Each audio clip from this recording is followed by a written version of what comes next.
Kim Butler, welcome to the BetterWealth Show. Hey, Caleb, nice to get to talk with you today. Always a joy. It is always a joy, and I remember my journey of understanding how life insurance works, understanding how to think about money. Very much was influenced by you and your husband Todd Langford, and I'm excited about this book that's coming out, and I'm hoping my audience can not only listen or watch this, but also support what you're doing and getting your book. And it's all about understanding the truth about college, and is college worth it? And so I'm very much looking forward to this because I get this question asked by a lot of our clients and a lot of our audience and saying, should I go to college? And I'm looking forward to this conversation. So with that, do you want to just give a little bit of context to why you wrote this book and what we're going to be covering today?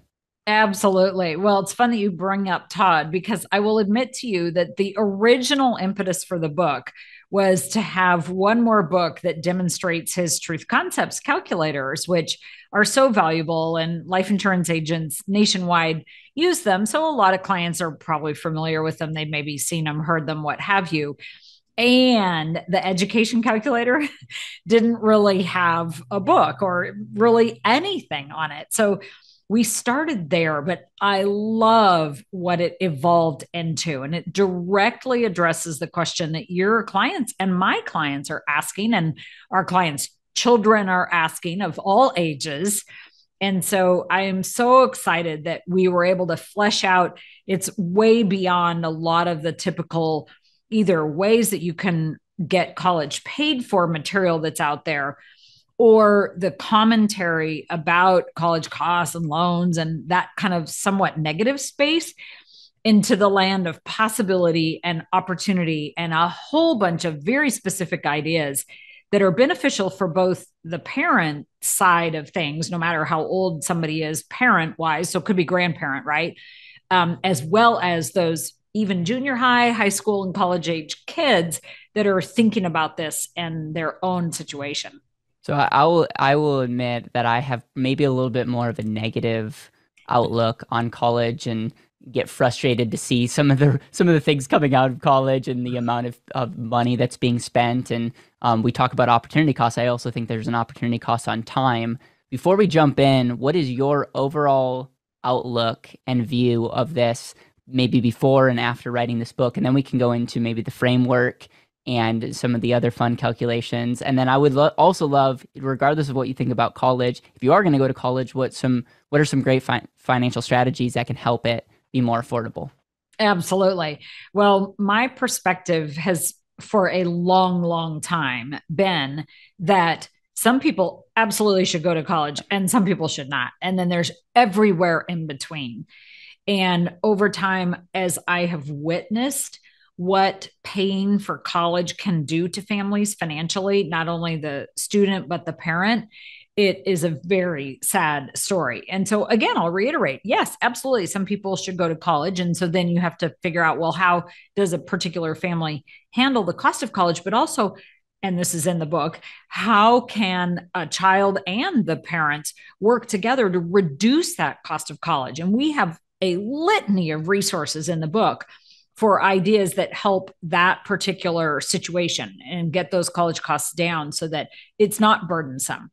But I think that other side is uber important as well. And as we know now, we're recording this late 2022, college, or let's just call it learning, has the world available. It's a wide, wide space. And so we give lots of different resources for people to do the learning that really should be lifelong instead of the typical college realm. And there are so many good ideas where you can get learning accomplished without actual college. Yeah, one of my favorite examples of that is Praxis. I've had the owners and founders of Praxis on this show, and it's just a college alternative, but they point out the fact of, it's like, yeah, you can learn how to be a good leader, you can get experience, you can get paid while you're learning, and they Right? guarantee a job. And that's just one of tons of examples. So let's talk about the famous question, should you go to college? If you're a parent listening to this, or if you're a kid listening to this and asking the question, should I go to college? What is your framework on how to make that decision? So, chapter 6 is know thyself. And we can start with things like even free personality profiles on the web. You can up level that to something like Strengths Finders or the Kolbe profile. That's KOLBE, which both of us are familiar with. Those types of things that enable that junior high or high school age child to learn who they are. That is the first learning that should occur. And of course, you can do that younger, but it's when you're getting close to that adulthood that I think you can start, and it's a lifelong thing, but start to get a sense of who you are. If you don't know yourself, college is not the place to find yourself. That's a one-liner that's someone should write down. If you don't know thyself, college is not the place to find yourself. That's well said. Thank you. What is and do you in the book talk about like what degrees make more sense versus other degrees? No, although I think that is an interesting question, but I know for myself, I am a college graduate. I have an English degree. So, yeah, it's kind of normal that maybe I wrote a book, but it's not really normal because, Yeah. frankly, my actual writing skills would put my English teachers turning in their graves. And I help people with their personal finances. I mean, like, how opposite is that? Yeah. So I really actually don't feel that the degree itself is as relevant. We could argue that to a certain degree, but we don't get into that because it's not something that matters as much. What way matters more is finding work you love. Yeah. And then some things do require certain degrees. So, okay, if you want to be a doctor, you have to have these certain things. If you want to be a certain level of engineer, you have to have these certain things, but that's probably not where you're going to start your freshman year anyway. So is it almost, if I'm reverse engineering this, saying, okay, know thyself, what do you really want to do? Majority of people don't know going into college. That's why they change their major so often. What you're saying is once you know thyself, then you can ask the question, is college best helping me from a time and money perspective to help me with that? And if the answer is I don't know what I want to do, you would almost recommend doing maybe a gap year. What would you recommend to someone that doesn't know what they should do? Because majority of 18-year-olds, 17-year-olds, once they're starting to think about college, don't know what they want to do. And this is maybe the heart or of the big issue behind college is people are making a huge financial and time commitment and almost sticking to something whether they like it or not because they're already like too far in. It's like the sunk cost fallacy.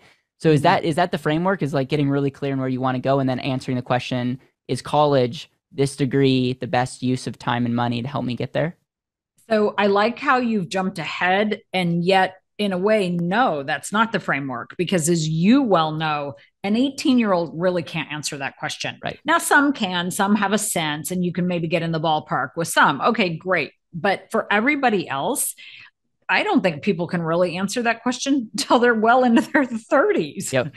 So it is a environment that you need to have maybe a direction in, but then, and this is the best comment that we got from some of the people that read the early versions of the book helps you get clear that the best preparation is to be open-minded, capable, know what your strengths are, be able to shift, be able to adjust. Those are the strengths. And so the framework sets up a lot of areas where you can start to go down some particular roads and learn. Apprenticeship is absolutely one of them. There's some really good ideas in there in terms of how to find those types of things, learn some about them, and get paid along the way. Because as we also know, time does create an opportunity cost. And if you're 4, 5, 6, 7, 8 years schooling, and not earning even a little bit, then there's a huge disconnect there too, and what that's going to do for the rest of your life. That would be an interesting calculator to break down, and it would be, and again, we have to be careful, and you'd be the first to say this because math doesn't share the whole picture, because you could mathematically be correct, maybe be more efficient, but you may not be happy, and what is the return on fulfillment? So it is tricky, but you're not saying you have to have your life figured out. What you're saying is you at least have to have a direction and you have to have some of the characteristics so that when you go into college, you can best utilize that. So I is that stated? Yeah, that's a much better idea towards how the framework of the book is structured, to leave with a sense of possibility, Yep. to leave with some direction, but maybe not all the answers. I mean, no Yep. one book is ever going to provide all the answers, but sometimes, as a great Dan Sullivan quote, asking the good question is the better thing to do than to provide the answers. So I trust in the book we've done some of that as well. Yeah, I love it. I even looking back on my college career, it was 3 years, and actually during that time, it was when I spent time with you, went to truth training, and if I look back, if I wasn't in college, I would have had a lot more pressure, or I may have not been in an environment to want to learn, and I may have felt like I had to figure out my career at 18 years old, which I knew I wanted to do something in the money space, but I had no clue that I wanted to do this. And so I look Right. back on college and say, did I learn much in the classroom? No, but it gave me a 3 year time period to really go out and learn and not feel that pressure of having to make money. And I don't know if that translates to anyone or if that encourages anybody, but really being intentional with this time period and not just trying to pass the classes. I think I'll give my dad some credit. He said, Caleb, I could care less about your grades. I care if, like, are you learning? Mm. And the first year I thought my learning equaled the grades that I got in the classroom, and I realized that that was very short-sighted. And I took a step back, and I can actually say that I learned in college, whether it was in the textbooks or in the class versus not, because of the attitude. And so, anything that you want to say to that?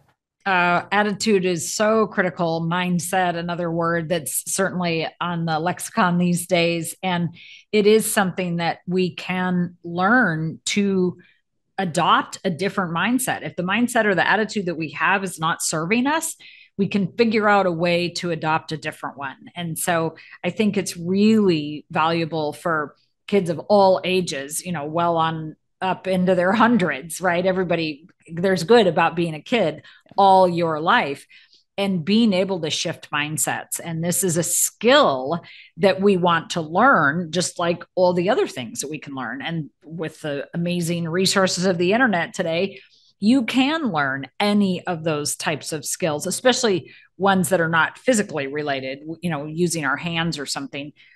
Very, very quickly with a quick course on the internet or a Yeah. book here or a podcast there or a YouTube somewhere else. And so I'm loving the just shift in our society's thought of, first of all, we want to be lifelong learners. Yeah. Second of all, we don't all learn the same way. Yep. And so if somebody else processes information better audibly and somebody else likes to read, that's why we do our book on audibles. And that's why there's a Kindle version as well as a physical version, et cetera. Haven't figured out the video thing quite yet, but we're getting there. For those people that are like, hey, I want to get the book, where's the best way for them to get this book? All of our books are on Amazon. We have over 10 of them now. And as stated, they are in lots of forms. And so they're, I think, the most readable in the way that serves them best. And we'll do podcasts like this that we turn into videos. And someday there will be an AI that can take a book and create a video out of it. Yep. Sooner rather than later. Oh, yeah. Anything else, Kim, that when you were writing this book and you were thinking like, oh, this question is a money question or this is a concept, because we're going to get into the more financial side, but I really believe the heart, the attitude, the mindset is the key here, because we can talk about college planning and strategies, but you will miss the point of this whole show, and you'll miss the point of this whole book. You're just looking at strategies and you're not asking the heart questions. So is there anything else you want to share about this process of just, should you go to college and is college right for you?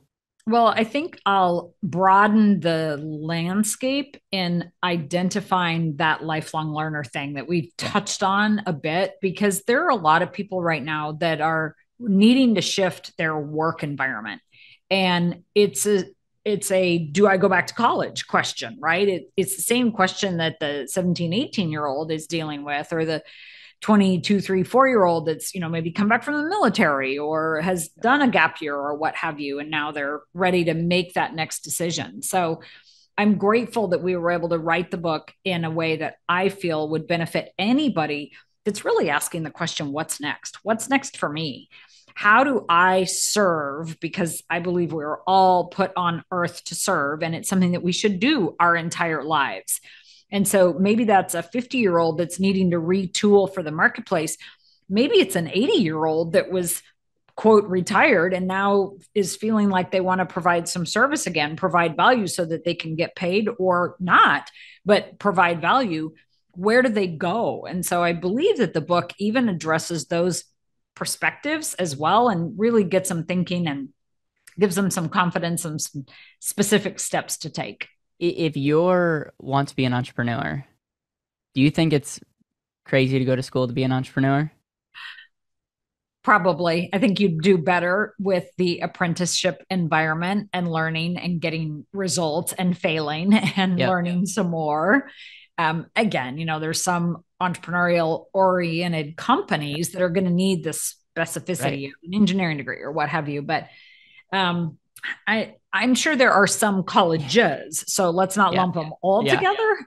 But as a general rule, your typical college is probably not the best place. I mean, college is a very fact find follow through environment, and that's a Colby term. And there are absolutely businesses that are fact find follow through oriented, Yep. but it is not for everybody. College is not the right way for everybody, and really, it's a lot about learning style That's more right. than what is going to happen after that. And I asked that extreme example because I agree with you. But now, if we look at, I have a lot of friends that are going for marketing or they're going for business management, and they Yeah. will be the first to say, "I'm going to school, I'm getting the piece of paper, and then my dream is to work in a company, be a leader, to market." It's like so funny when when I hear people going to school for marketing because I'm like, marketing is changing every Every day. quarter.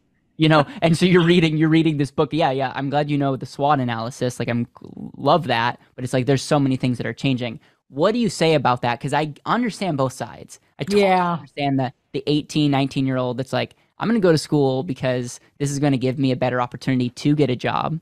But I also see companies that are starting to change, not requiring a degree. So what are you seeing, and what, not that you would tell them what to do, but what kind of questions would you ask the marketing or business management person that wants a job and is trying to figure out what they should do? Yeah, it's a really good question. And you saw the reaction on my face when you first brought it up. So I've kind of already indicated that I'm not sure school is the best place to learn things that are changing so quickly. However, there are places where you can learn. So one of the examples in the book is a group called Udacity, and they were originally from Stanford University, right? So it came out of college. But you can get on Udacity, take a 6-month course, and get hired in the 7th month. Like, they have specific places to go for the skills that you've learned. And some of them are marketing, some of them are more in the technical space. I mean, there's literally hundreds. And so I feel like that's more relevant to today's world that is changing so much. And I get it. Like you, I see both sides of the table. I remember when I came out of college, and I do have a 4-year degree, as noted, in English. And I went straight into the banking world because I was actually hired by a bank before I even graduated, which was awesome. Went into their management training program. And I remember looking down my nose so rudely at the concept of sales. And I wanted to manage, right? I didn't want to do sales. Oh my gosh, how wrong I was. And I heard it recently in a discussion amongst a bunch of probably mid 20-year-old kids. Oh, sales, and, that same kind of thing. And that I think it's a Tom Peters quote, like, nothing happens in business until something is sold. So this concept of, well, I want to manage, okay, but you have to figure out what's happening, how are results being gained? Yep. This kind of thing has to happen before you can, quote, manage. So I have to say that if they're 2-3 years into it, hear you clearly on the sunk cost idea, but let's get that degree finished maybe. Otherwise, you want to talk about opportunity cost. So that's true for that later stage. But holy cow, if somebody's starting out, please get a micro degree. That's literally what Udacity calls their courses, and go work in the field. And then if you want to go back and get a Well, first of all, too, let's look at 2-year degrees. They're Yep. amazing. And same deal, Caleb. I used to look down my nose at these too, but there Yep. are amazing 2-year degrees out there, Yep. associate degrees that you can get for a third or a quarter of the price, Yep. not half, a third or a quarter of the price of a typical 4-year degree. Go find work you love and then come back and add the college experience, Yep. classes, et cetera, if that's even necessary at that Yep. point. Yep. I being homeschooled all the way through, I definitely thought outside the box. So I did CLEP test, Yep. which is like what I always say is like a easier version of AP. Right. And then I also went to a 2-year college and got a lot of prerequisites out and in high school, and then that allowed me to graduate a year early. And it Exactly. just was it all stacked, but it was really neat that you could do that in high school years.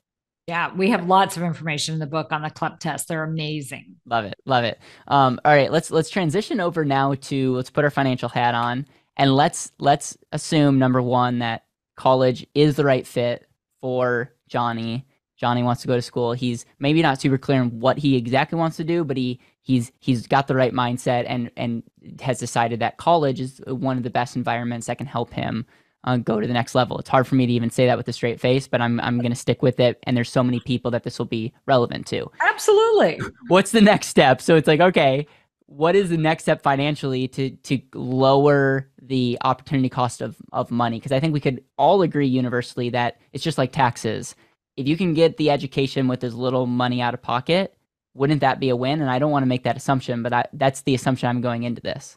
Sure. Well, I will admit that the book addresses this issue only very briefly because, Okay. as we know, it's very, very personalized. Yep. And there are a lot of people out there whose direct skill and entire business model is helping people navigate that landscape. So we don't in the book. However, I have just, again, based on experience, as do you, some ideas around the environment. And most of them get connected with investing in real estate along with the college experience. So it looks something like, let's buy a condo in the area and have a series of renters that are helping you share the cost of at least the schooling, sorry, of at least the room for the schooling, because the schooling has got the cost, but sometimes half the cost is the room and the board. Yep. And probably they can do cheaper on food and board if they have a condo or an apartment or something like that. So there's some storyline in there, some examples of clients that have done that.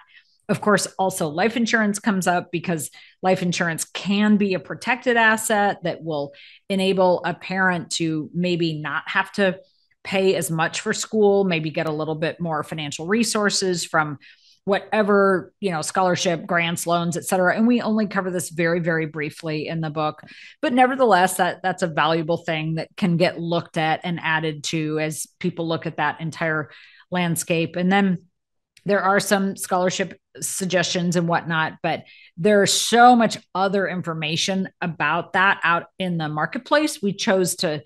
stick with the mindset part, the know thyself part, some of the alternative frameworks, alternative schools, also, a list of those. And that's more about what the book is about. I do want to add, and we've addressed this, but just to be clear for people, because I think a lot of people hear the term opportunity cost and they're not clear about it. And that is the biggest impact. So just a quick example, numerically, if you spend 100,000 educating a kid, 25 grand a year, 4 years, something like that, it's not just the 100,000, it's the opportunity cost for that money, which typically is measured by what your best investment is. So if your best investment is 5%, it's 100,000 times 5% for the rest of your life as a parent. And you could even argue that it's 100,000 and 5% for the kid, because that money could have been put use building a business or what have you. So that is the part, and we actually show the calculators and the calculations of opportunity cost. That's a part that I think a lot of people don't understand, don't really calculate, don't think about. We were taught about opportunity cost, but we don't remember it. Yep. Actually in college and in high school, even in your accounting classes and that kind of thing. But most people don't bring it down to the level of their own personal finances. Yeah, and depending on what you go to school for, your income may like there may never be a level where it surpasses the actual costs, short term and long term, that it costs you to get that degree so that you could work at that job. And so it's always funny to me how, at least at the school I went to, the biology and the business degree and the finance and the accounting degree was the same cost from with education and other things. And it's like Right. it's just it's interesting, and I wonder if that's going to be addressed in the future in politics. I know a thing or two that you probably didn't talk anything about politics in this book You because know me it's well. constantly changing. That's true. And it's not my area of interest. I'm a big believer on focusing on what we can control, and that is Yeah, not it. You do bring up a good point, though, and that is that the commentary out there is that you will earn more if you have a degree. But you and I know that this is not true because we know yeah, many, many people that either have no degree or an irrelevant degree or, a partial or whatever, and earn many, many more dollars than other people. So, it is about the value that you provide in the marketplace, which frankly has nothing to do with your degree in most cases. Again, always yeah. exceptions, but I think it's important to just identify, and we have some of the resources and the research in the book about this, none of which is at the top of my head right now, but it is not always accurate Yeah. that somebody with a college degree earns more over their lifetime Yeah. than somebody And without. it goes back to what you talked about in sales when you first got into that space, kind of like that negative view. And all businesses is a service or a product Yep. that is being sold, and people are buying it because they're saying, I value that service or product more than the currency that I hold in my hand. And so if we understand business 101 and we look at ourselves as inputs in that system, we Right. could either start and create services or products, or we work for other people and we usually provide a service via our work that Right. provides value. And at the end of the day, is college going to be the best time and money investment to enhance that? And we have to look at other things like fulfillment. There's other things to that. I mean, Dan Sullivan, who I've been impacted by, who's personally mentored you and just been an incredible mentor, talks about this unique ability concept. And there's nothing more powerful than really working in your unique ability in your life. Anything else you want to talk about this? I cannot wait to read this. I want my whole audience to support what you've been up to, and get this, and maybe buy it for a couple people that this book would come in handy. I don't know if you know people that are entering college, or if you know parents that maybe are homeschooling or thinking about the future. This is going to be a book that's super relevant. Well, I will tell you there's some fun pictures in the back. So you may remember my story. Part of the reason that I have the 4-year degree that I do is because I milked cows from fourth grade to 12th grade, sold the milk, and used that money to put myself through college and ended with very little loans. And my parents didn't have but a very small amount of out of pocket costs themselves. So this is the first book I've included pictures of me and the cows at fourth grade. Love it. I love it. Kim, anything else you want to say? And as we wrap up this, I'm grateful that you put the time into making and writing this book, and very thankful for you coming on the show to talk about it.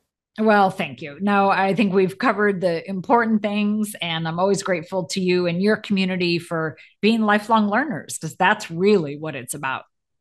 All right, guys, go get the book. Kim, thank you so much, and I look forward to seeing how the book changes the way that people think, and the ripple effect that it creates in the lifelong learners in our community and on.